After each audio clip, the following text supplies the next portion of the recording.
একটি পরিবারের জীবনে নেমে এসেছে অসহায়তার অন্ধকার। এক সন্তানকে হারানোর শোক এখনো কাটেনি। এর মধ্যেই একই রোগে আক্রান্ত দ্বিতীয় সন্তান। আগরতলার সাদুটিরা এলাকার বাসিন্দা একটি অসহায় পরিবারের 2 বছরের শিশু রত্নদীপ দাস বর্তমানে গুরুতর অসুস্থ।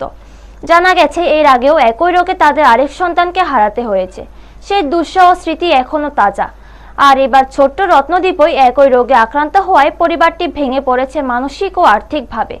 চিকিৎসকদের পরামর্শ অনুযায়ী রত্নদীপকে উন্নত চিকিৎসার জন্য বহিরাজ্যে রেফার করা হয়েছে, কিন্তু সমস্যার মূল বাধা হয়ে দাঁড়িয়েছে অর্থের অভাব। দিন আনা দিন খাওয়া এই পরিবারের পক্ষে ব্যয়বহুল চিকিৎসার খরচ বহন করা কার্যত অসম্ভব হয়ে পড়েছে। এমন পরিস্থিতিতে সন্তানের জীবন বাঁচাতে অসহায় বাবা মা সমাজের সহৃদয় মানুষের কাছে সাহায্যের আবেদন জানিয়েছেন। তাদের একটাই আশা, মানবিক সহায়তায় হয়তো বাঁচানো যেতে পারে ছোট্ট রত্নদীপের প্রাণ। এখন দেখার মানবিকতার হাত বাড়িয়ে এই পরিবারটির পাশে কে বা কারা থাকবে। ব্যুরো রিপোর্ট, নিউজ তৎকাল 24।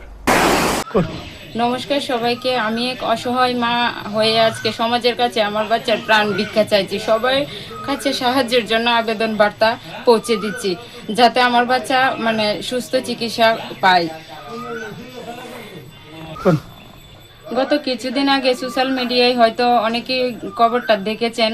চিকিৎসার অভাবে আমার বড় বাচ্চাটা 6 মাস আগে মারা গেছে। আমরা তেমন কোনো চিকিৎসা করতে পারিনি। আমার ফ্যামিলির পক্ষে এই চিকিৎসা করার মতো অর্থ ছিল না।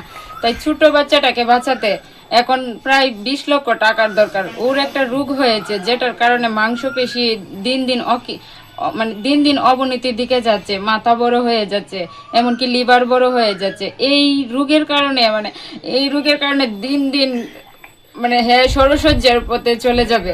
এই কারণে সবার কাছে একটাই অনুরোধ, যাতে আমার বাচ্চার প্রাণ ভিক্ষার বা মুখের দিকে থাকে, সবাই একটু সাহায্যের হাত বাড়িয়ে দেয়। আচ্ছা, এই বিষয়ে কি আপনারা কাউকে জানাইছেন?